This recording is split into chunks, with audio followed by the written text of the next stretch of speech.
ભગવાન વિષ્ણુનો 10મો અવતાર આ સંભલમાં જ જન્મ લેશે યોગી। ઉત્તર પ્રદેશના સંભલમાં હિંસાનો મુદ્દો મુખ્યમંત્રી યોગી આદિત્યનાથે વિધાનસભામાં પોતાના ભાષણમાં ઉઠાવ્યો હતો, જે દરમિયાન તેમણે દાવો કર્યો હતો કે સંભલમાં 1947થી લઈને અત્યાર સુધીમાં કુલ 209 હિન્દુઓની ઘાતકી રીતે હત્યા કરવામાં આવી। જે લોકો સંભલમાં માર્યા ગયેલા લોકો પ્રત્યે મગરમચ્છના આંસુ બહાવી રહ્યા છે, તેઓ હિન્દુઓ માટે એક શબ્દ નથી બોલી રહ્યા।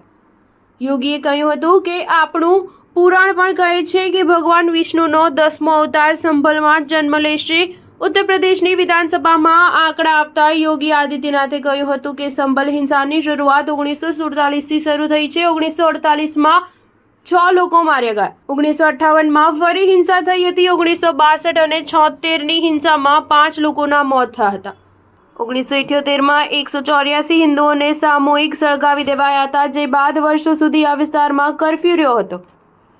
અત્યાર સુધીમાં 209 હિન્દુઓની હત્યા કરવામાં આવી। આ દરમિયાન તેમણે કહ્યું હતું કે સંભલ હિંસામાં સામેલ કોઈ પણને બક્ષવામાં નહીં આવે। સાથે તેમણે કહ્યું હતું કે બાબરનામું પણ કહે છે કે હરિહર મંદિર તોડીને જ એક ઢાંચો ઊભો કરાયો હતો। આપણું પુરાણ પણ કહે છે કે ભગવાન વિષ્ણુનો 10મો અવતાર સંભલમાં જ લેવાશે।